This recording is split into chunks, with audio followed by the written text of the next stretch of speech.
اعوذ باللہ من الشیطان الرجیم بسم اللہ الرحمن الرحیم اللہم صلی علی محمد وعلی آل محمد کما صلیت علی ابراہیم وعلی آل ابراہیم انک حمید مجید اللہم بارک علی محمد وعلی آل محمد کما بارکت علی ابراہیم وعلی آل ابراہیم انک حمید مجید رب اشرح لی صدری ویسر لی امری واحلل عقدۃ من لسانی یفقہوا قولی۔ السلام علیکم ورحمۃ اللہ وبرکاتہ۔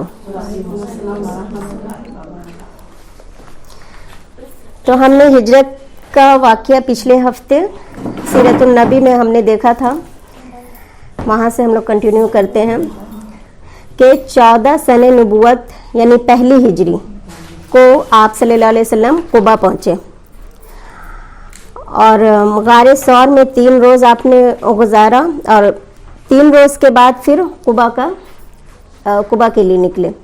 جب قباء کے لیے آپ نکلے تھے تو یثرب میں جو جتنے بھی لوگ ہیں ان کو پتہ چل گیا تھا کہ آپ صلی اللہ علیہ وسلم مکہ سے نکل چکے ہیں، تو انہوں نے اندازہ لگا لیا تھا، لہٰذا جب آپ کے قریب پہنچنے کا وقت جیسے ہی قریب آ گیا تو چونکہ آپ صلی اللہ علیہ وسلم جو ہے غار ثور میں 3 دن آپ نے لگایا تھا، تو ان کے مطابق تو آپ صلی اللہ علیہ وسلم مدینہ پہنچنے ہی والے تھے، تو تمام یثرب کے جو لوگ تھے روزانہ صبح صبح جو ہے نکل جاتے تھے آپ کے انتظار میں، اور پہاڑی سے یہ کرتے رہتے کہ اب تو آئیں گے۔ انتظار کرتے کرتے جب دھوپ ایک دم چڑھ جاتا اس کے بعد وہ اپنے گھروں کو لوٹ جاتے، روزانہ کا یہی معمول ہو گیا تھا۔ اسی اسنا میں جو ہے ایک یہودی جو ہے کسی پہاڑ کے ٹیلے پہ چڑھا ہوا تھا، اس کا کوئی چیز گم ہو گیا ہوگا تو وہ اپنے چیز جو ہے وہ ڈھونڈ رہا تھا، اتنے میں اس کو جو ہے 2 سفید لباس میں 2 شخص نظر آتے ہیں، تو وہ زور سے وہاں سے چلاتا ہے کہ یثرب والو دیکھو تمہارا نصیب آ رہا ہے جس کا روز تم انتظار کرتے ہو۔ لہٰذا تمام جیسے یثرب والوں نے سنا سب دوڑ گئے اپنے ہتھیاروں کی طرف اور جا کر ہتھیار سجا کے پھر آپ صلی اللہ علیہ وسلم کے استقبال کے لیے وہ سب وہاں پہنچتے ہیں۔ یعنی لوگوں کا یہ حال تھا آپ صلی اللہ علیہ وسلم کے لیے کہ بالکل بےتاب تھے آپ کو دیکھنے کے لیے۔ تو جب قباء آپ پہنچتے ہیں تو حضرت ابوبکر جو ہے لوگوں سے مل رہے ہیں اور مصافحہ کر رہے ہیں، لوگ آ کے ان کو سلام کرے، جنہوں نے رسول اللہ کو نہیں دیکھا تھا وہ سوچ رہے ہیں، اور رسول اللہ صلی اللہ علیہ وسلم آرام سے بیٹھے ہیں اور حضرت ابوبکر لوگوں سے مصافحہ کر رہے، سلام کر رہے ہیں، تو لوگ یہ سمجھ رہے کہ یہ اللہ کے نبی ہے۔ تو جب دھوپ آ جاتی ہے، جب حضرت ابوبکر اپنا چادر رسول اللہ کے پر تانتے ہیں سایہ کرنے کے لیے، تب لوگوں کو سمجھ میں آتا ہے کہ یہ اللہ کے رسول ہے۔ لہٰذا آپ جو ہے مسجد قباء میں وہاں پہ جہاں پہ ٹھہرتے ہیں وہاں پہ پھر مسجد بناتے ہیں جو آج بھی ہے مسجد قباء کے نام سے۔ اس مسجد کی فضیلت کیا ہے کہ وہاں کوئی نفل پڑھے گا تو اسے عمرے کا ثواب ملے گا، یہ فضیلت ہے۔ تو آپ صلی اللہ علیہ وسلم جو ہے وہاں قباء میں 3 روز پھر رہتے ہیں اور وہیں آ کے حضرت علی ملتے ہیں آپ سے، کیونکہ آپ حضرت علی کا انتظار کر رہے ہیں وہاں پہ کہ جب وہ آ جائیں گے تو وہاں سے پھر نکلیں گے۔ اور اس درمیان میں رسول اللہ جو ہے لوگوں کو بنو نجار میں خبر پہنچانے کے لیے کہتے ہیں۔ بنو نجار جو رہتا ہے وہ رسول اللہ کا ننیال رہتا ہے، یعنی ان کے جو دادا تھے عبد المطلب، ان کی ماں سلمہ وہ بنو نجار قبیلے سے تھی، تو جب یہ وہاں خبر بھیج دیتے تو وہاں سے بھی لوگ آ جاتے ہیں، اور آپ صلی اللہ علیہ وسلم پھر قباء سے نکلتے ہیں مدینہ کے لیے۔ اور جب مدینہ پہنچنے والے رہتے ہیں تو مدینے والوں کا وہ حال رہتا ہے کہ بڑے تو بڑے، بچیوں کا وہ حال ہے کہ گیت گا کے استقبال کریں۔ اتنا خوبصورت ماحول وہ تھا کہ ہر کوئی بوڑھا ہو، بچہ ہو، جوان ہو، ہر کوئی آپ کے لیے بےتاب ہے۔ بچیاں جو ہے وہ گیت گا رہی، گیت کے کیا الفاظ تھے، طلع البدر علینا، 14ویں کا چاند ہم پر طلوع ہو گیا، من صنعات وداع، ان پہاڑوں کی طرف سے جو جنوب میں ہے، وجب الشکر علینا، ہم پہ شکر واجب ہو گیا، ما دعا للہ داعٍ، جس کی طرف پکارا ہم کو اللہ کی خاطر پکارنے والے نے۔ یعنی اس سے کیا سمجھ میں آ رہا ہے، اور ڈف بھی بجا رہی تھی، تو اس سے ہمیں ایک سبق مل رہا ہے کہ ہمارا جو اسلام ہے وہ بہت روکھا پھیکا مذہب نہیں ہے، ہمیں خوشیاں منانے کی بھی اجازت ہے، جس طرح غم لوگ مناتے تو خوشیاں منانے کی بھی اجازت ہے۔ تو ہر کوئی جو ہے مسرور ہے، لیکن آپ صلی اللہ علیہ وسلم نے یہ نہیں کہا کہ مت دف بجاؤ یا گانے مت گاؤ. تو بچیاں تھی. اب جو ہے باری آئی کہ آپ صلی اللہ علیہ وسلم ٹھہریں گے کہاں. تو ان کی جو اونٹنی تھی جس پہ آپ سوار تھے اس کا نام تھا قصوہ. تو اب وہ اونٹنی جو ہے جہاں جہاں چل رہی ہے کہ اب لوگ جو ہے اونٹنی کو پکڑنے کے لیے بے چین کہ میرے گھر کی طرف چلے، میں روکوں گا، مہمان بناؤں گا رسول اللہ کو. تو اس وقت رسول اللہ صلی اللہ علیہ وسلم کہتے ہیں کہ خلو سبیلا، راستہ چھوڑ دو، انہا معمورہ، اللہ نے اس اونٹنی کو معمور کر دیا ہے، جہاں اس کو ٹھہرنا ہوگا یہ وہیں ٹھہر جائے گی. لہٰذا وہ اونٹنی جاتی ہے اور جس کے گھر کے پاس سے گزرتی اس کے دل کی دھڑکن تیز ہو جاتی ہے کہ اب میری باری آ گئی، میں رکھوں، مطلب میرے یہاں رسول اللہ مہمان بن جائے. وہ پکڑنے کی کوشش کرتا ہے. لہٰذا وہ اونٹنی جاتی ہے بنو نجار قبیلے میں پہنچتی ہے. بنو نجار جو آپ کا ننیال تھا. تو وہاں پہ جو ہے کون سے صحابی تھے؟ ابو ایوب انصاری رضی اللہ عنہ. ان کے گھر کے پاس جو ہے وہ اونٹنی بیٹھ جاتی ہے، لیکن رسول اللہ وہاں سے اٹھتے نہیں ہیں، اونٹنی سے اترتے نہیں ہیں. پھر وہ اونٹنی کھڑی ہوتی ہے اور پھر چل دیتی ہے سیدھے، اور اس کے بعد پھر گھوم کر آ کر اسی جگہ پہ بیٹھ جاتی ہے. تو بس اب ابو ایوب انصاری نے سوچا کہ اب رسک نہیں لینا، اب پکڑ لیتے اونٹنی کو اور کہتے ہیں کہ یا رسول اللہ میرا گھر قریب ہے، آپ وہاں پہ ٹھہریے. تو آپ صلی اللہ علیہ وسلم پھر ان کے ساتھ چلے جاتے ہیں ان کے گھر. اب وہ ایک اور صحابی جن کے بارے میں نے پہلے بتایا تھا، کیا نام رہتا ہے، عبداللہ بن اسد زرارہ، جن کے پاس ابو مصعب بن عمیر آتے ہیں، جن کے گھر میں ٹھہرتے ہیں، دونوں مل کے اسلام جو پھیلاتے ہیں. تو وہ سوچتے ہیں کہ میں نے تو اتنا بڑا رول ادا کیا کہ بہت سارے لوگوں کو دعوت دی ہے، تو مجھے یہ شرف ملنا چاہیے. لیکن جب دیکھتے ہیں کہ یہ شرف جو ہے مصعب بن اس کو ابو ایوب انصاری کو مل گیا، تو وہ کیا کرتے، اونٹنی کو ہی لے کے اپنے گھر چلے جاتے ہیں. تو وہ اونٹنی کو اپنے پاس رکھتے ہیں. اور رسول اللہ صلی اللہ علیہ وسلم کو ابو ایوب انصاری جو اپنا گھر، ان کا 2 تلہ گھر تھا، نیچے فلور اور اوپر. تو کہتے ہیں کہ آپ کو جدھر رہنا ہے آپ پسند کر لیں. تو رسول اللہ نیچے رہنا پسند کرتے ہیں. ان لوگوں کی میزبانی کا یہ عالم تھا کہ ایک مرتبہ بالکل کڑاکے کی سردی، اور اس میں جو ہے اوپر فلور میں وہ لوگ رہ رہے ہیں، اور اس وقت چھت کیسا ہوگا، مٹی گارے کا ہی ہوگا. تو وہ مٹکے میں جو پانی بھرا تھا وہ کسی طرح پیر لگ کے گر جاتا ہے. اب انہیں رات بھر یہ لوگ کیا کرتے، گھر میں جتنا بھی کپڑا کمبل جو بھی رہتا ہے سب پانی پہ داب دیتے ہیں کہ کہیں یہ پانی چو کے نیچے نہ چلا جائے اور رسول اللہ کو تکلیف نہ پہنچے. لہٰذا رات بھر جتنا بھی گھر میں کپڑا تھا سارے کپڑوں کو اس میں داب دیا، اور خود دونوں سردی میں اکڑتے رہے رات بھر، لیکن آپ کو کوئی تکلیف نہ پہنچے. یہ عالم تھا. لہٰذا آپ صلی اللہ علیہ وسلم جو ہے وہاں رہتے ہیں کتنے دنوں تک؟ 6 ماہ تک. ان 6 ماہ کے درمیان میں پھر رسول اللہ صلی اللہ علیہ وسلم جہاں پہ جو ہے اونٹنی بیٹھی تھی، جیسے جہاں پہ جمعہ کی نماز ہوئی تھی، نہیں، مسجد نبوی جس جگہ ہے، یہ جگہ جو ہے 2 یتیم بچوں کا جگہ تھا، سہل اور سہیل کا.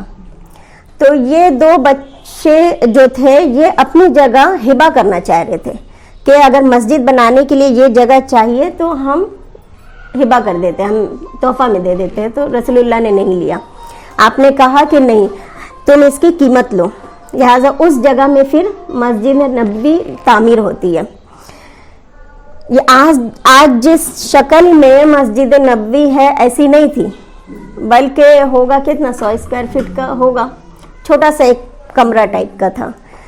تو ہاں بالکل. اور اس کو تعمیر کرنے میں آپ صلی اللہ علیہ وسلم نے اینٹ گارے تک ڈھویا. ہمیں پتہ ہے کہ کیسے وہ مسجد تعمیر ہوئی، کہ آپ نے بھی اینٹا اٹھایا اور گارا اٹھایا. تو مسجد نبوی جو تعمیر ہوئی وہ مسجد دراصل صرف ایک مسجد نہیں تھی، وہ اس وقت سب کچھ تھا. سمجھ لیجئے ایک کمیونٹی سینٹر تھا. یعنی کچھ بھی ہوتا تمام معاملات وہیں پہ طے ہوتے، پڑھائی وہیں پہ ہوتا، کوئی بھی فیصلہ ہونا ہے وہیں پہ ہوتا, فورن ڈیلیگیٹس آتے تو وہیں پہ ٹھہرتے, یعنی ہر کچھ وہ مسجد تھا, اور عورتیں اور مرد سبھی اس میں نماز پڑھنے آتے تھے.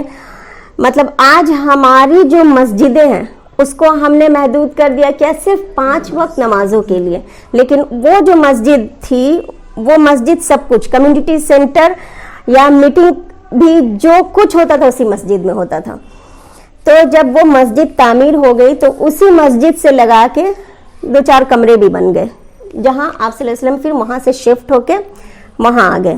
جب آپ شفٹ ہو کے آ گئے وہاں پہ اپنے گھر میں مسجد نبوی کے پاس, تو پھر جو ہے ان کی جو اہل عیال تھے یعنی حضرت سودا اور حضرت عائشہ, ان سے بھی تو شادی ہو چکی تھی, تو حضرت سودا آ گئی اپنی 2 بیٹیوں, رسول اللہ صلی اللہ علیہ وسلم کی 2 بیٹیوں کے ساتھ.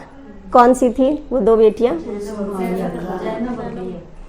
زینب. حضرت زینب تو شادی شدہ تھی, ابو العاص کی بیوی تھی, وہ تو مکے میں ہی رہ گئی تھی. اور رقیہ جو تھی وہ حضرت عثمان کی بیوی تھی, ام کلثوم اور حضرت فاطمہ, ان دونوں کو لے کے حضرت سودا آ جاتی ہیں. اور ادھر حضرت عائشہ کی رخصتی ہوتی ہے, وہ اپنے بھائی محمد بن ابی بکر کے ساتھ وہاں پہنچتی ہیں. ان کی رخصتی کا جو معاملہ آتا ہے کہ وہ خود اپنی زبانی کہتی ہیں کہ ایک مرتبہ وہ اپنے گھر میں جھولے میں جھول رہی تھی, بچی تھی 9 سال کی, تو جھولے میں جھول رہی تھی, ماں آئی ان کے پاس اور آ کے ان کو اتارتی ہے اور لے جا کے ان کا منہ دھلاتی ہے, دھلا کے سرور ٹھیک کرتی ہے, کہتی ہے چلو تمہاری رخصتی ہے, رسول اللہ کے پاس چھوڑاؤں. وہاں سے لے جا کے چھوڑاتی ہے. بس یہی تھی رخصتی, نہ کوئی بارات, نہ کوئی بینڈ باجا, کچھ بھی نہیں. آج ہمارے معاشرے میں اگر لوگ سنیں گے کہ ایسے کیا کوئی ویلیو نہیں ہے بیٹی کی کہ ہم جا کے ماں ہو کے چھوڑ کے آئیں, تو کتنا سمپل لائف. جب حضرت عائشہ کو وہاں چھوڑ آتی ہیں تو کچھ نہیں, رسول اللہ صلی اللہ علیہ وسلم پھر دودھ پیتے ہیں, دودھ چھوڑ کر ان کو بھجواتے ہیں, ان کو دیتے ہیں پینے کے لیے, تو وہ تھوڑا شرم میں سے نہیں پینا چاہتی ہے, تو پھر آپ اصرار کرتے ہیں تو وہ پی لیتی ہے. تو یہ بھی ایک سنت ہے جس کو عمل کرنا چاہیے ہم لوگوں میں. لیکن ہمارے معاشرے میں یہ سنت کیسے عمل ہوتا ہے, جب نکاح نہیں ہوا, ابھی بارات آئی ہے, لڑکے کا جوٹھن دیا جاتا ہے لڑکی کو پینے کے لیے. تو سنت پہ بہت ساری باتیں ایسی ہوتی ہیں جو ہمیں علم نہیں ہے, ہم سنت پہ عمل بھی کرنا چاہتے ہیں, علم نہ ہونے کی وجہ سے غلط کرتے ہیں. تو حضرت عائشہ جو ہے وہ ایک بچی تھی, بچیوں کے ساتھ کھیل رہی ہیں. بارہا ایسا ہوتا ہے کہ آپ اپنی سہیلیوں کے ساتھ کھیل رہی ہیں, اتنے میں رسول اللہ آ جاتے ہیں, تو تمام سہیلیاں ادھر ادھر بکھر جاتی ہے ان کو دیکھ کے. تو پھر آپ کیا کرتے, ایک ایک سہیلی کو پکڑ کے لاتے, آؤ اور کھیلو اس کے ساتھ, عائشہ کے ساتھ. آپ سوچیں میاں بیوی کا یہ رشتہ, یہ تعلق. ایک مرتبہ حضرت عائشہ گھوڑے سے کھیل رہی تھی جس کے پر تھے, اور وہ بالکل سمجھ نہیں آ رہا تھا کیا ہے وہ جانور, ملا جلا تھا. تو رسول اللہ صلی اللہ علیہ وسلم پوچھتے ہیں کہ عائشہ یہ کیا ہے, تو وہ کہتی ہے کہ گھوڑا ہے. تو آپ کہتے ہیں یہ کیسا گھوڑا, پر والا. تو وہ کہتی ہے کہ کیا سلیمان علیہ السلام کا گھوڑا نہیں تھا پر والا. تو مطلب اتنی معصومیت, اور پھر کیسے رسول اللہ صلی اللہ علیہ وسلم نے میں ہم ہر اس میں یہ ایکسپلین کرتی ہوں کہ کتنی بڑی مصلحت تھی حضرت عائشہ سے شادی کے جو آپ کی ہوئی, کس مصلحت کے تحت ہوئی, کہ ایک کلین سلیٹ تھی وہ جو امت کے لیے درکار تھی. رسول اللہ اصل میں تھے کیا, رول ماڈل ہے نا ہمارے لیے. سورہ احزاب میں اللہ تعالیٰ کیا کہتے ہیں, لَقَدْ كَانَ لَكُمْ فِي رَسُولِ اللَّهِ أُسْوَةٌ حَسَنَةٌ, کہ رسول اللہ کی زندگی تمہارے لیے ایک نمونہ ہے. تو ہم نمونہ کیسے سمجھیں گے, ایک انسان کو ہم رول ماڈل کب مان سکتے جب وہ ہر فیلڈ میں مکمل ہو. تو آپ لے لیجئے ہمارے رسول اللہ کو, وہ as a father, as a husband, مطلب ہر رشتے میں آپ رکھیے تو بیسٹ, ان سے بہتر کوئی تھا ہی نہیں. اس لیے اب ہم ان کی نجی زندگی کو دیکھ رہے ہیں کہ وہ کیسے باپ تھے, کیسے شوہر تھے, کیسے بیٹے تھے. اب ہم دیکھیں گے پولیٹیکلی, کیونکہ اب تک ہم نے مکہ کے واقعات پڑھے, اور مکہ کے جو واقعات ہم نے پڑھے اس میں ہمیں کیا لگا, مسلمانوں کا جو کردار ہے یا رسول اللہ صلی اللہ علیہ وسلم کی زندگی ایک دم ڈیفرنٹ. اور اب جب مدینہ میں آ گئے اب بالکل ڈفرینٹ ہے ان کی زندگی. یہ ڈفرینٹ میں بتاؤں گی کیسے. ایک رائٹر ہے وہ آپ صلی اللہ علیہ وسلم کی تعریف میں, وہ عیسائی ہے رائٹر, تعریف میں زمین اور آسمان کی کلابیں لگاتا ہے. مطلب اتنی تعریف کہ سب سے بہترین انسان اگر دنیا میں کوئی ہے تو محمد صلی اللہ علیہ وسلم ہے. اور اسے مسلمان بلاتے ہیں اعزاز کے لیے, ان کو یہ دیتے ہیں, انعام دیتے ہیں, ایوارڈ دیتے ہیں مسلمان. وہ کیا کہتا ہے مجلس میں آ کر کہ رسول اللہ صلی اللہ علیہ وسلم ایک پرفیکٹ, یعنی سمجھ لیجئے کہ ایک ایبسولوٹ پولیٹیکل جینیس ہے وہ مدینہ میں. مکہ میں ان کا کردار بالکل الگ ہے. یعنی وہ دبے الفاظ میں یہ کہنا چاہتا ہے کہ آپ کی زندگی مدینہ میں بالکل پرفیکٹ ہے. یعنی ایک پولیٹیشین کے اعتبار سے آپ لے لیجئے, ایک مدرس کے اعتبار سے لے لیجئے, ہر لحاظ سے بالکل پرفیکٹ. لیکن مکہ میں تھوڑا سا مطلب وہ دبے سے ہیں. مکہ میں لوگ ظلم کر رہے, آپ سہ رہے. یعنی وہ ڈرتے تھے اس بات سے کہ اگر یہ مدینہ بہت اچھی وہ رائٹر, وہ جو کرسچن ہے, وہ یہ ثابت کرنے کی کوشش کر رہا ہے کہ محمد صلی اللہ علیہ وسلم ایز اے پروفٹ کامیاب نہیں ہے جو مکہ میں تھے. مدینہ آ کر وہ کامیاب ہوئے ایز اے پولیٹیشین. مسلمان اس چیز کو نہیں سمجھ پا رہے. کتنی دور اندیشی ہے ان لوگوں کی کہ لوگوں کے ذہن میں کیسے بات بھرا جائے ان کو انکمپلیٹ بتانے کے لیے, جبکہ ہمارے نبی صلی اللہ علیہ وسلم پرفیکٹ. آپ نے مدینہ میں آ کے 4 بڑے کام کیے. سب سے پہلے تو آپ نے جو ہے وہاں آ کے کن سے آپ کا سابقہ پڑا. سب سے پہلے وہاں پہ جب آپ ہجرت کر کے آئے تو سب سے پہلی چیز جو ہوئی وہ یہ ہوئی کہ تمام مہاجر جو آئے سب بیمار پڑ گئے. حضرت ابوبکر اور حضرت بلال کے بارے میں آتا ہے کہ ان کی طبیعت ایسی خراب ہو گئی کہ بلال جو ہے شعر پڑھا کرتے تھے مکہ کی تعریف میں, اور کہتے ہیں کہ یثرب میں آ کر میں بیمار ہو گیا. اور مطلب تو ایک مرتبہ حضرت عائشہ ملنے آتی ہیں اور جب یہ حال دیکھتی ہیں اپنے والد کا, حضرت بلال کا, تو جا کے رسول اللہ صلی اللہ علیہ وسلم سے کہتی ہیں کہ یہاں آ کر تو سب مہاجر جو ہے وہ بیمار پڑ گئے. کیوں؟ کیونکہ یثرب کا مطلب کیا ہے؟ یثرب کا مطلب ہے کہ ایسی جگہ جو تکلیف پہنچائے, یعنی جہاں بیماری کا اندیشہ ہو, تکلیف پہنچانے والی جگہ. تو باہر سے جو لوگ آتے نا سب اس کو یثرب کہتے تھے, لیکن یثرب کے رہنے والے اس کو کیا نام دیے تھے؟ طیبہ, یعنی پاکیزہ جگہ. تو اس وقت جب آپ صلی اللہ علیہ وسلم نے دیکھا کہ سارے مہاجرین, کیونکہ یہ ایک مرطوب جگہ تھی مدینہ, ہر وقت بارش وغیرہ لگی رہتی تھی, اور یہ لوگ کہاں کے تھے؟ صحرا سے آئے تھے جہاں بارش وغیرہ کا نام و نشان نہیں تھا, اس لیے ان کی طبیعت میں وہ چیز مطلب یہ نہیں ہو پا رہی تھی.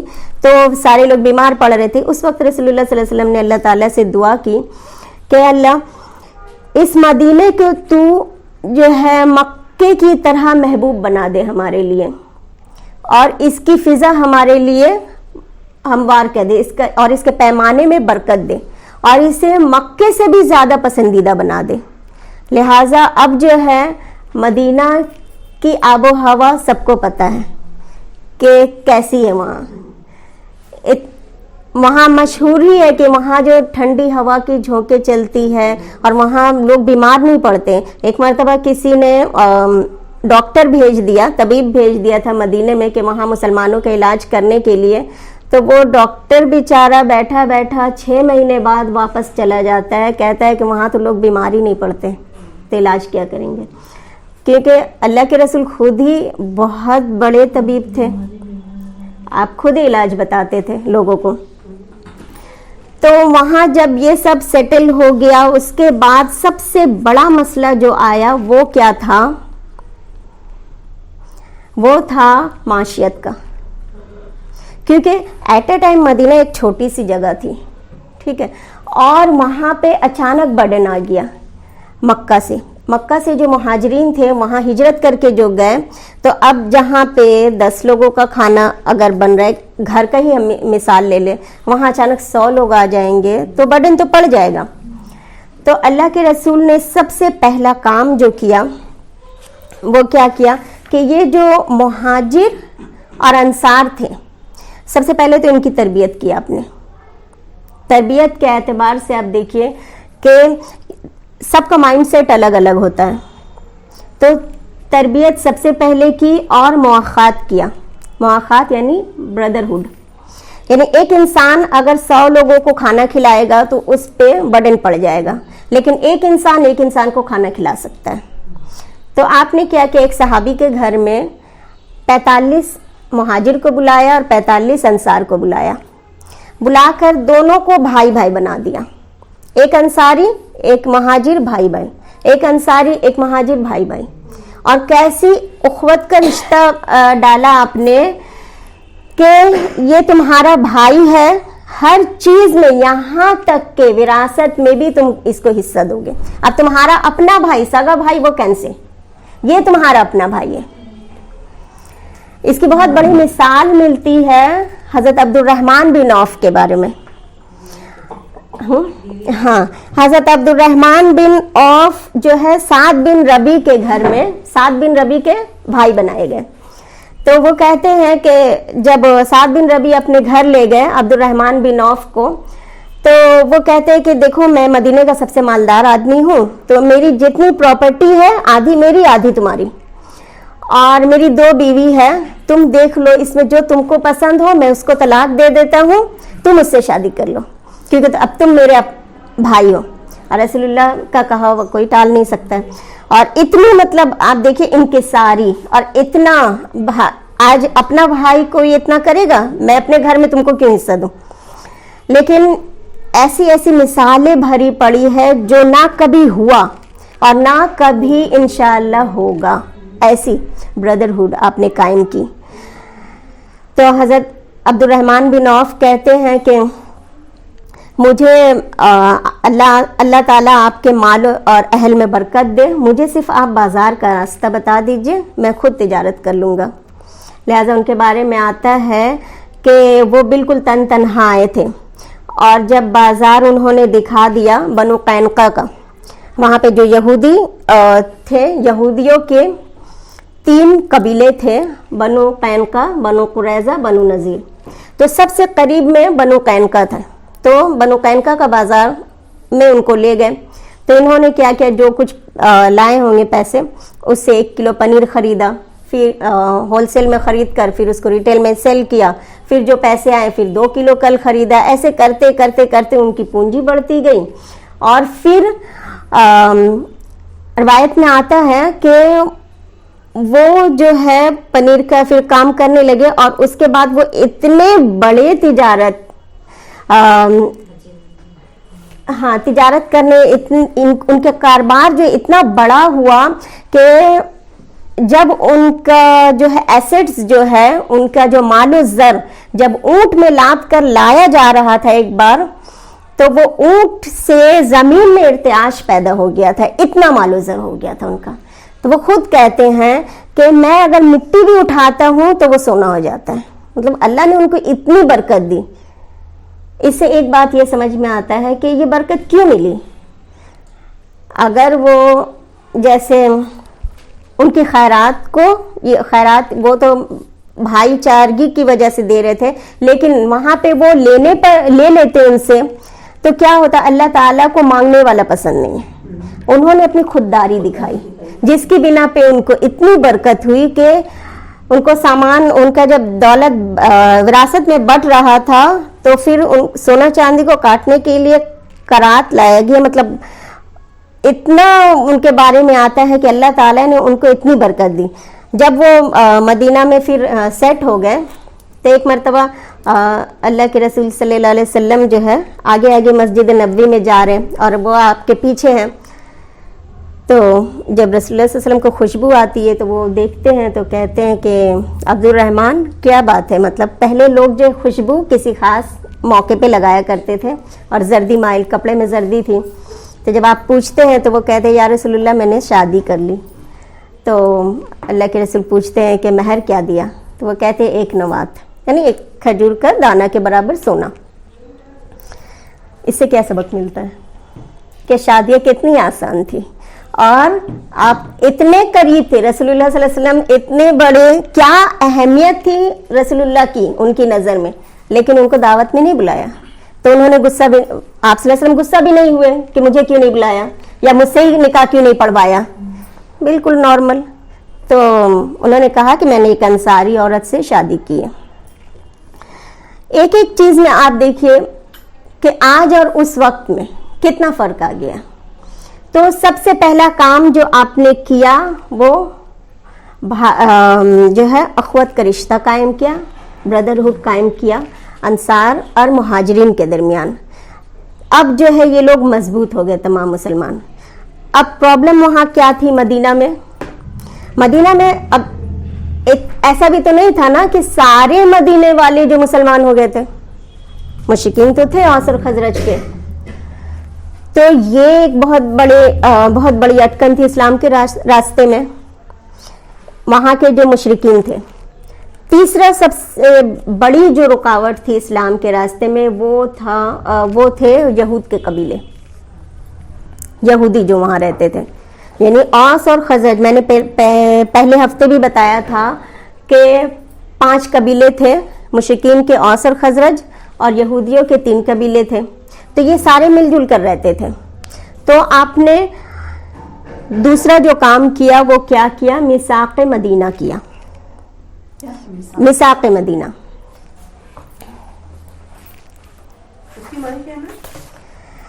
میثاق مطلب ایک چارٹر آف مدینہ جس کو ہم کہہ سکتے ہیں، عہد کیا گیا مدینہ میں. کیونکہ آپ دیکھیے کہ یہود کا جو معاملہ تھا نا، یہود سب سے ڈینجر تھے. اس کے بارے میں خود حضرت صفیہ رضی اللہ عنہا جو تھی، وہ کون تھی؟ صحابیہ نہیں، صفیہ. یہ تھی آپ کی زوجہ جو حویل بن اخطب کی بیٹی تھی، یہودی عالم کی بیٹی تھی.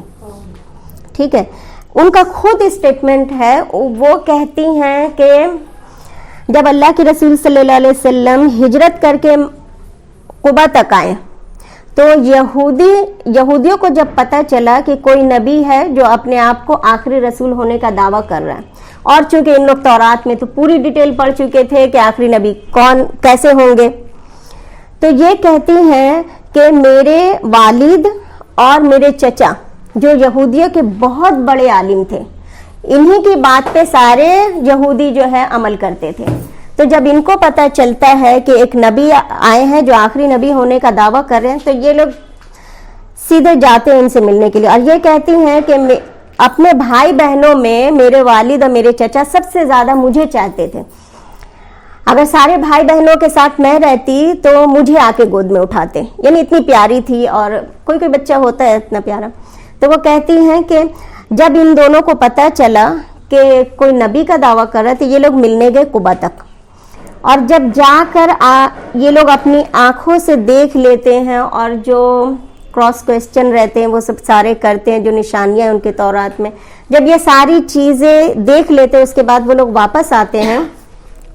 تو یہ کہتی ہے کہ میں چہک کے ان کے پاس گئی، لیکن اب کیا دیکھتی ہوں کہ میرے والد اور میرے چچا دونوں ہی اتنے مایوس نظر آ رہے، چہرے سے ہی مجھے توجہ ہی نہیں دی انہوں نے. اور میں کمرے کے اندر تھی اور وہ لوگ دروازے کے باہر. میرے چچا کہتے ہیں کہ کیا کہتے ہیں، کیا وہ آخری نبی ہے؟ تو میرے والد کہتے ہیں کہ بے شک وہ آخری نبی ہے. تو ان کے چچا کہتے ہیں تو پھر ہمیں کیا کرنا چاہیے؟ تو وہ ان کے والد کہتے ہیں کہ مخالفت، ہم نہیں مانیں گے. کیوں؟ کیونکہ ہماری سرداری چلی جائے گی نا. تو وہ کہتے ہیں کہ یقین ہونے کے بعد انہوں نے انکار کیا. اس کے بعد جب خیبر کی جنگ ہو جاتی ہے اور پھر یہودی جو ہے بالکل وہ بہت آخر میں آئے گا، جب یہ ہو جائے تو پھر ان کی بیٹی حضرت صفیہ جب آتی ہیں یہاں پہ تو پھر ان سے رسول اللہ صلی اللہ علیہ وسلم نکاح کرتے ہیں. تو وہ خود بیان کرتی ہیں کہ ایسے لوگ آپ کو مانتے تھے کہ آپ آخری نبی ہیں، لیکن ضد اور ہٹ دھرمی کی وجہ سے وہ لوگ نہیں مانتے تھے. تو یہودی جو تھے یہ بہت بڑے مطلب یہ تھے وہاں پہ اسلام کے راستے میں، لیکن آتے ہی جو ہے اللہ کے رسول نے ایک ڈپلومیسی اختیار کی کہ آتے ہی آپ نے اپنا قبلہ کس کو بنا لیا؟ بیت المقدس کو. خانہ کعبہ کو قبلہ نہیں بنایا. ہم نے پڑھا نا دوسرے پارے میں. تو رسول اللہ صلی اللہ علیہ وسلم نے قبلہ بیت المقدس کو بنا لیا. اب یہودی علماء جو ہے یا یہودی جتنے بھی ہیں انہوں نے پہلے تو سوچا کہ یہ کوئی اور دین لے کر آئے ہیں، لیکن جب دیکھا قبلہ تو ہمارا ہی ہے تو وہ کہنے لگے نہیں کوئی نیا دین نہیں ہے بلکہ الگ مسلک ہے، ہم سے ہے ہمارے ہی دین میں تھوڑا سا مسلک کا فرق ہے. لہٰذا وہ لوگ اطمینان ہو گئے. یہ کیوں اسٹریٹجی آپ نے اپنائی؟ یہ اللہ تعالیٰ نے کہیں تو وہی نازل نہیں کی، قرآن میں بھی نہیں، یہ اللہ نے دل میں بات ڈال دی ہوگی. تو رسول اللہ نے اپنا قبلہ بیت المقدس کو بنا لیا. یہودی سیٹسفائیڈ ہو گئے کہ نہیں یہ ہمارے ہی قبلے کی طرف عبادت کرے، یعنی ہمارے ہی مذہب میں تھوڑا سا فرق ہے، وہ جیسے جیسے دن جائے گا وہ چینج کر لیں گے ہم. لہٰذا یہ لوگ مطمئن ہو گئے. لیکن جب 16-17 مہینہ تک بیت المقدس کی طرف ہی رک کر کے تمام مسلمان نماز پڑھتے رہے، اس کے بعد اللہ تعالیٰ نے حکم کیا کہ اب آپ کا قبلہ خانہ کعبہ ہوگا. اس وقت پھر ان کو یہ ہو گئی کہ نہیں یہ ایک نیا مذہب ہے، یہ ہم جو سوچ رہے تھے وہ نہیں. تو ان میں جو عبداللہ بن عامر بہت بڑا جو ہے یہودیوں کا عالم تھا. اس کو پرابلم ہوا کیونکہ یہ مذہبی عالم تھا. دو طرح سے آپ کو یہودیوں سے پرابلم ہو رہا تھا. ایک پولیٹیکلی عبداللہ بن ابی تھا اور مذہبی اعتبار سے عالم تھا عبداللہ بن عامر. یہ جو ہے ایک مرتبہ کہتا ہے کہ رسول اللہ کو بالکل جھوٹا قرار دیتا ہے اور کہتا ہے کہ آپ آخری نبی ہے ہی نہیں، اور جو جھوٹا ہو اللہ اس کو جلاوطن کر دے. لہٰذا کیا ہوتا ہے تمام اس کے فالوورز جتنے رہتے ہیں آہستہ آہستہ سب اس کے پاس سے ہٹتے اس کے پاس صرف 10 لوگ رہ جاتے ہیں. خود ان کا بیٹا ابو حنظلہ رضی اللہ عنہ وہ خود اللہ کے رسول صلی اللہ علیہ وسلم کے صحابی بن گئے، یعنی اتنے پکے مسلمان بن گئے. ان کا بیٹا خود، اور وہ بالکل تنہا رہ گیا 10 فالوورز کے ساتھ صرف. تو یہ جو ان کے 10 لوگ تھے یہ ان کو لے کے مکہ چلے جاتے ہیں. یعنی اس نے بد دعا کس پر کی؟ اپنے ہی اوپر، کہ جو جھوٹا ہو اس کو اللہ جلاوطن کر دے، اور وہ جو ہے خود ہی چلا گیا. تو یہ مذہبی اعتبار سے یہاں پہ وہ ایک سب سے بڑا روڑا تھا. اور پولیٹیکلی اعتبار سے عبداللہ بن ابی جن کے بارے میں ہمیں کافی پتہ ہے کہ وہ رئیس المنافقین تھا. عبداللہ بن ابی کون تھا؟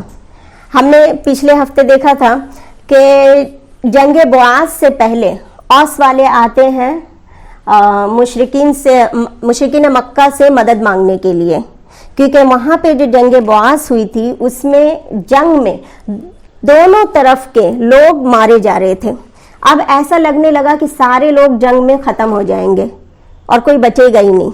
لہٰذا تمام یہودی قبائل، تمام مشرکین قبائل سب مل بیٹھ کر انہوں نے ایک راستہ اختیار کیا. انہوں نے کہا کہ اس طرح لڑتے لڑتے ہماری نسل بھی ختم ہو جائے گی، ہم تو بچیں گے ہی نہیں. لہٰذا ہمیں اپنے میں سے ایک بادشاہ مقرر کر لینا چاہیے. تو سب بالاتفاق بنا اختلاف کے عبداللہ بن ابی کو سلیکٹ کرتے ہیں، کیونکہ اس کے اندر وہ صلاحیت تھی بادشاہ بننے کی.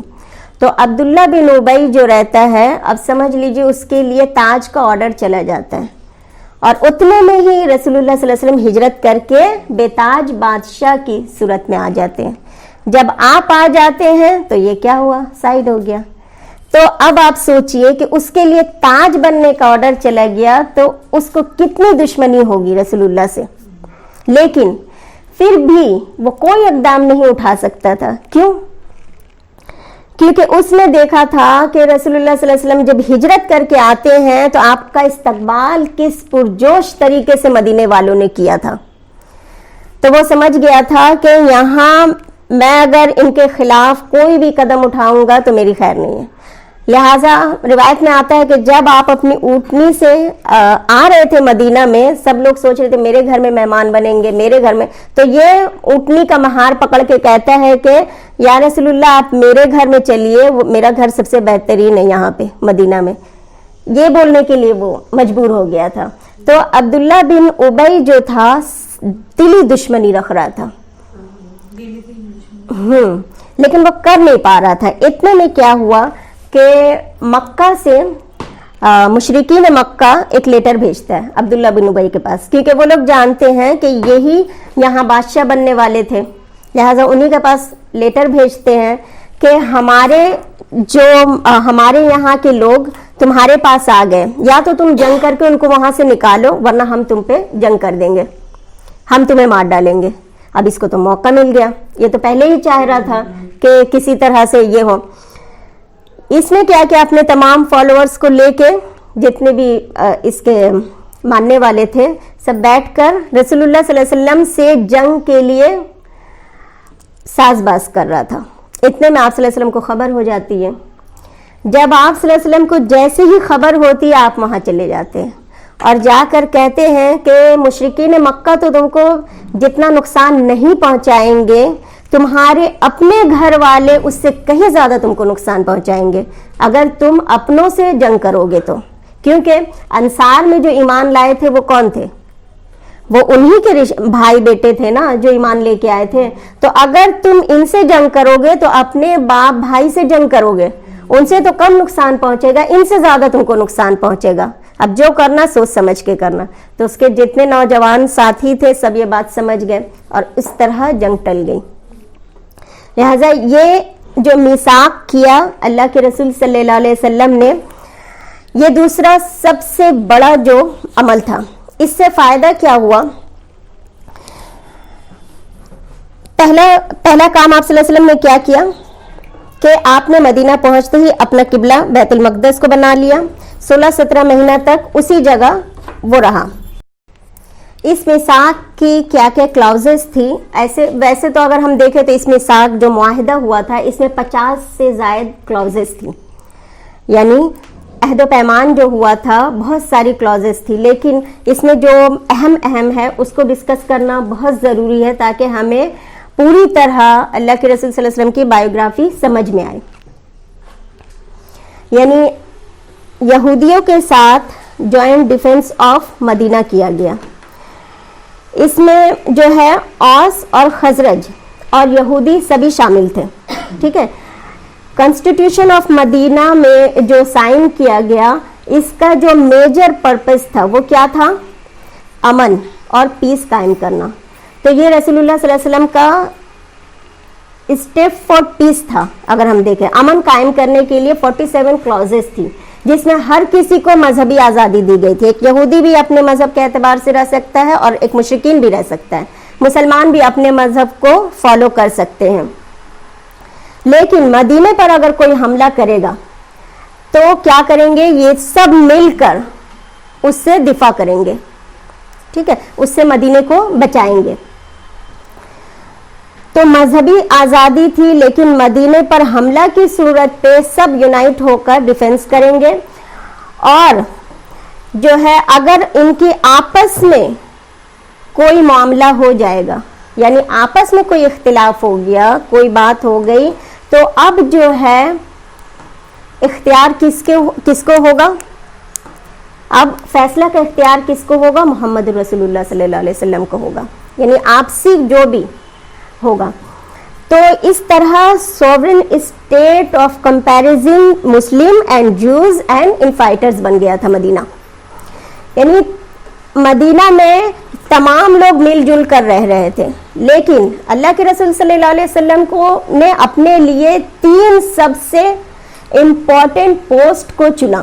3 سب سے امپورٹنٹ پوسٹ کیا تھا؟ چیف آف جسٹس اللہ کے رسول صلی اللہ علیہ وسلم ہے. ٹھیک ہے. اور دوسری جو ہے اسٹاف آرمی آف چیف، یہ بھی اللہ کے رسول صلی اللہ علیہ وسلم، یعنی سپہ سالار اگر جنگ جو ہوئی اللہ کے رسول صلی اللہ علیہ وسلم ہی کمانڈر تھے، اور حاکم جو تھے وہ اللہ کے رسول ہی تھے.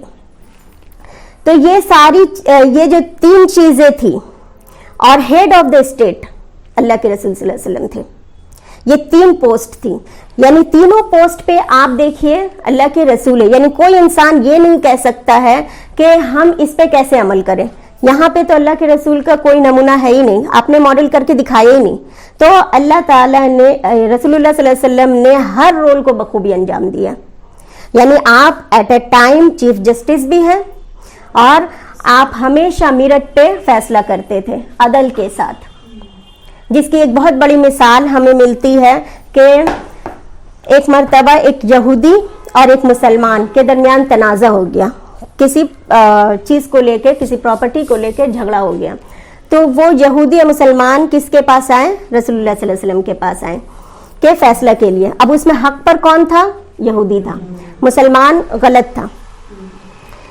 تو چونکہ یہودی کا سامان نکل رہا تھا مسلمان کے پاس، تو جب رسول اللہ نے فیصلہ یہودی کے حق میں کر دیا، کیونکہ آپ عدل کے ساتھ فیصلہ کرتے تھے، اب حق پر اپنا ہی ہو لیکن فیصلہ تو وہ نہیں کریں گے نا، عدل سے فیصلہ کریں گے. تو اس وقت جو وہ مسلمان تھا اس نے کہا کہ میں نہیں مانتا اس فیصلے کو، ایک کام کرو، بغل میں حضرت عمر کا مکان ہے، وہاں چل کے فیصلہ کرتے ہیں.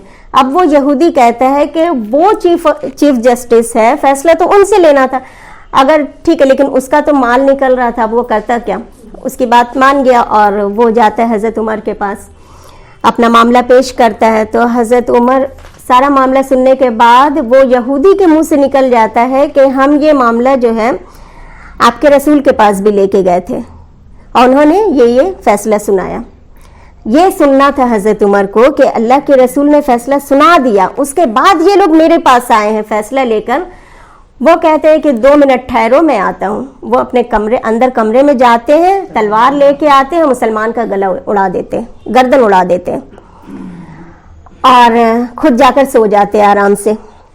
تو یہ جو مسلمان کا گردن اڑا دیے، تو اس کے جو وارثین ہیں وہ آئے قصاص کا دعویٰ کرنے کے لیے کہ اللہ کے رسول عمر نے قتل کر دیا ہے. اب مسلمان کا قتل کرنا کتنی بڑی بات تھی، اب اس میں تو قصاص ہوگا. اگر قصاص کوئی ڈیمانڈ کرے گا تو قصاص یعنی قتل کے بدلے قتل. اگر دیت پر راضی ہونا تو الگ بات ہے، لیکن کوئی نہ مانے تو اس کو تو قصاص دینا ہوگا. اس وقت جب رسول اللہ صلی اللہ علیہ وسلم تک یہ پھر معاملہ پہنچا تو آپ حضرت عمر کو بلاتے ہیں، اور جب ان کو پتہ چلتا ہے کہ پوچھتے ہیں کہ کیا آپ نے ان کا گردن اڑایا، تو وہ کہتے ہیں ہاں. اللہ کے رسول کو بہت تکلیف ہوتی ہے. اس وقت آپ صلی اللہ علیہ وسلم سوچتے ہیں کہ جس عمر کو میں نے دعائیں کر کر کے مانگی، آج قصاص میں دینا پڑے گا. تو بہت تردد میں تھے کہ کیا کریں. تو اتنے ہی میں اللہ تعالیٰ وحی نازل کرتے ہیں کہ یہ وحی جو رہتی ہے منافقوں کے بارے میں رہتی ہے. تو یہ ظاہر کرتے اللہ تعالیٰ کہ وہ مسلمان جو ہے دراصل جو اللہ کے رسول کی بات نہ مانے وہ منافق ہے. تو پھر ان کو راحت ملتی ہے، تو کہتے ہیں کہ یہ تو منافق تھا. تو حضرت عمر کو کہتے ہیں کہ تم دیت دے دو، اب تو قصاص نہیں ہوگا کیونکہ مسلمان نہیں ہے. تو حضرت عمر کہتے ہیں کہ میرے پاس، اب وہ تجارت پیشہ لوگ ہیں، کبھی رقم ہے کبھی نہیں ہے. تو وہ کہتے ہیں میرے پاس تو نہیں ہے رقم. تو پھر ان کا جو دیت کی رقم ہے وہ بیت المال سے دلاتا ہے. تو سوچے کہ اللہ کے رسول چیف آف جسٹس ہے تو عدل کے ساتھ فیصلہ ہو رہا. ایسا نہیں ہے کہ اپنے لوگوں کی سائیڈ لی جا رہی ہے. اور صحابہ اکرام جو، اگر ہم اب صحابہ کو دیکھیں تو یہ کون سی قوم تھی؟ صحابہ اکرام مشرکین مکہ یہ کون تھے؟ پہلے حضرت عمر کے بارے میں آتا ہے نا کہ وہ چرواہے تھے. تمام جو ہے ایسے ہی جاہل تھے، جاہل قوم تھی. اتنی اجٹ قوم تھی کہ پانی پینے پلانے، گھوڑا دوڑانے پر جنگیں ہو جایا کرتی تھی، اور 100 سال یہ جنگیں چلتی تھی. ایسی جاہل قوم، اس میں اللہ تعالیٰ نے اس قوم کو اللہ کے رسول کی رفاقت نصیب کی. کیوں کہ تربیت کس کی تھی؟ اللہ کے رسول کی تھی. رسول اللہ صلی اللہ علیہ وسلم نے صحابہ اکرام کی تربیت کی تو یہ صحابہ اکرام پوری دنیا میں حکومت کرنے کے قابل ہو گئے. جو ایک بکری چرایا کرتے تھے وہ دنیا پہ حکومت کر رہے تھے. ایسی تربیت اللہ کے رسول نے کی.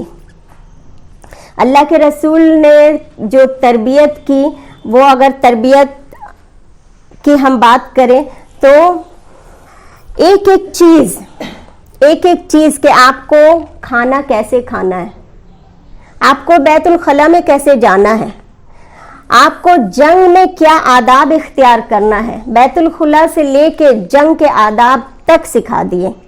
سوچیے تب ایسے صحابہ تیار ہوئے جو متقین تھے, تقوی والے تھے. یعنی اللہ تعالی ہمارے اسلام میں ہے نا کہ اگر ہمیں فالو کرنا ہے تو ہم کن کو کریں گے؟ رسول اللہ کے بعد ان کے صحابہ کو فالو کریں گے, کیونکہ یہ صراط مستقیم پر تھے, تقوی والے تھے, متقین تھے. آج مسلمان تقوی چھوڑ کر فتویٰ کے پیچھے پڑے. کسی چیز کو حلال کرنا ہے, حرام کرنا ہے, بس فتویٰ لے لو اور ہم بری ہو گئے. تو نہیں, تقوی کو بالکل نظر انداز کر کے ہم بیٹھے.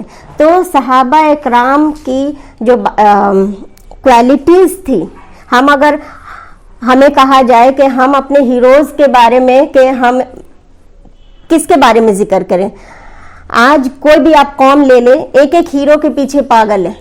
ایک قوم ایک ہیرو کے پیچھے, ایک قوم ایک ہیرو کے پیچھے. ان کے پاس ایک آنکھ ہوتے ہوں گے, ہمارے پاس ہیرو کی تعداد ہزاروں میں ہے. ایک پر ایک صحابیات ہے, ایک پر ایک صحابہ ہے, لیکن افسوس کی بات ہے کہ ہمارے پاس ان کے بارے میں جاننے کے لیے وقت ہی نہیں ہے. نہ ہم ان کے بارے میں جاننا چاہتے ہیں اور نہ ان کی زندگی کو اپنانے کی کوشش کرتے ہیں. عبداللہ بن سلام یہ کون تھے؟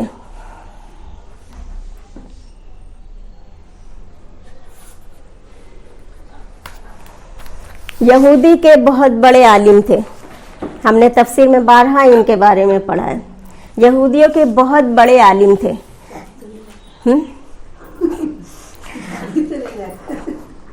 یہودیوں کے عالم تھے. جب ان کو خبر پہنچی کہ اللہ کے نبی جو ہے آخری نبی کا دعویٰ کر رہے ہیں, تو یہ اتنے بڑے عالم تھے, تو یہ اپنے بارے میں کہتے ہیں کہ میں نے جب سنا تو آ کے رسول اللہ سے میں ملا, اور ان کا چہرہ دیکھتے ہی میں یہ پہچان گیا کہ یہ جھوٹا نہیں ہو سکتا, یہ انسان یہ سچا ہے. لہٰذا وہ کہتے ہیں کہ جو اللہ کے رسول صلی اللہ علیہ وسلم کے زبان سے جو پہلے کلمات نکلے جو میرے کانوں پہ پڑے وہ کیا تھے؟ وقص السلام وَأَطْعَمُ الطَّعَامَ. وَأَطْعَمُ الطَّعَامَ یعنی وہ کہہ رہے ہیں کہ اللہ کے رسول فرما رہے تھے یا ایھا الناس وقص السلام وَأَطْعَمُ الطَّعَامَ, اے لوگوں سلام کو رواج دو, سلام کو پھیلاؤ اور لوگوں کو کھانا کھلاؤ, لوگوں کو کھانا کھلاؤ خوش دلی کے ساتھ. وَأَسْئِلِ الْأَرْحَامِ.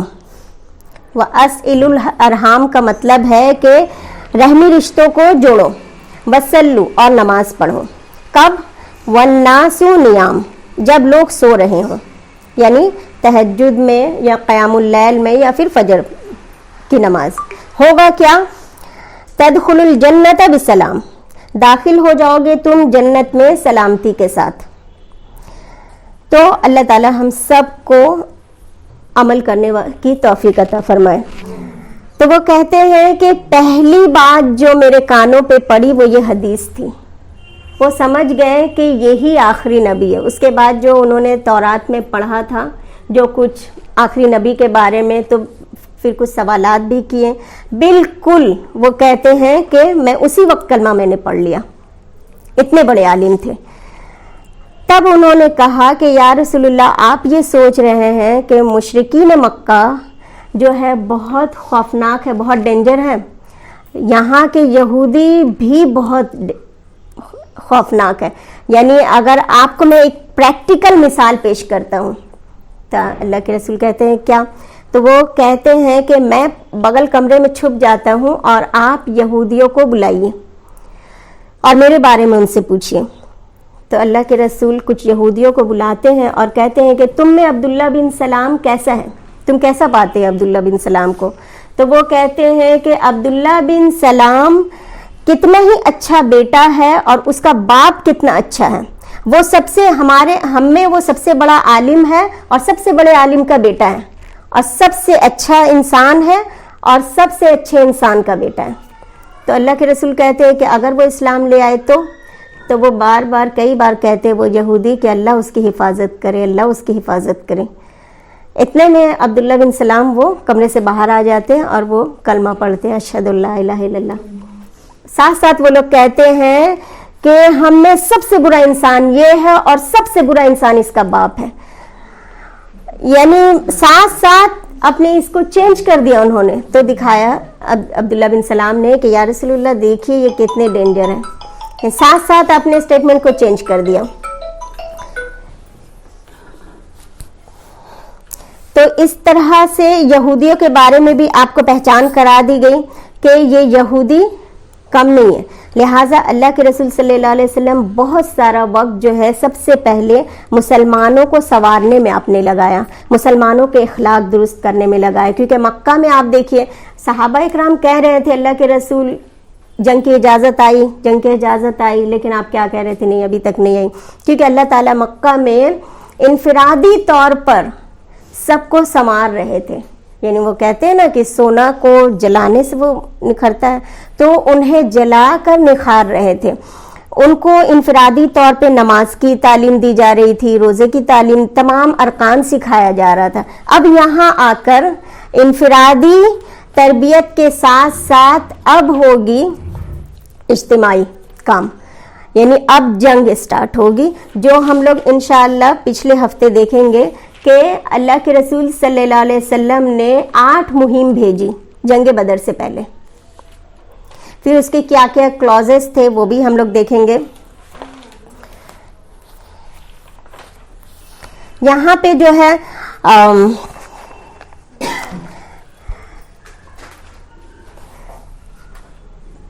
اگلے ہفتے آپ لوگ کو اللہ کے رسول صلی اللہ علیہ وسلم کی بہت ہی چھوٹی چھوٹی سی ایٹیکیٹس ہے یا بڑی ایٹیکیٹس کی کچھ بھی، آپ لوگ کم سے کم اس پر 2 حدیث تیاری کر کے لائیے گا، اخلاق پر ہو، کسی بھی چیز پر ہو۔ تو اللہ تعالیٰ کے رسول صلی اللہ علیہ وسلم نے جو ہے تمام لوگوں کو تربیت کی، کیونکہ سب سے اہم سوال جو میرا یہاں پہ یہ ہوگا کہ تعلیم اور تربیت میں فرق کیا ہوتا ہے۔ یہ میں نے پہلے بھی بتایا تھا، اس فرق کو اگر ہم نہیں جانیں گے تو تب تک ہم کچھ سیکھ نہیں پائیں گے۔ آپ دیکھیے آج بہت سارے لوگوں کو آپ دیکھیے گا پورا قرآن سیکھ کر نکل رہی ہیں، پورا قرآن کا ترجمہ، تفسیر، حدیث سب کچھ سیکھ لے رہی ہیں۔ On line class, on line سے آپ جتنا بھی سیکھ لیں آپ کی تعلیم تو ہو جائے گی، تربیت نہیں ہوگی۔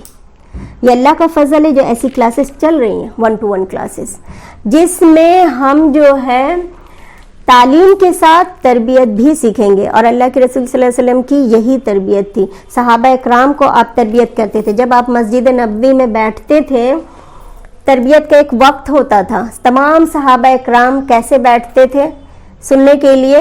جیسے میں نے پہلے بھی کہا تھا، جیسے سر پہ کوئی پرندہ بیٹھا ہو، ہلتے بھی نہیں تھے آپ کی تعظیم میں، اور آپ صلی اللہ علیہ وسلم جو ہے تربیت کرتے تھے۔ ام سلمہ کے بیٹے ہیں، وہ کہتے ہیں کہ ام سلمہ آپ کی زوجہ تھی، تو وہ اپنے بچوں کو لے کر آئی تھی آپ صلی اللہ علیہ وسلم کے پاس۔ وہ کہتے ہیں کہ ایک مرتبہ میں آپ صلی اللہ علیہ وسلم کے ساتھ دسترخوان پہ کھانا کھا رہا تھا اور کبھی ادھر سے ہاتھ مار رہا تھا، کبھی ادھر سے لے رہا، کبھی ادھر سے لے رہا، تو اللہ کے رسول صلی اللہ علیہ وسلم نے کہا کہ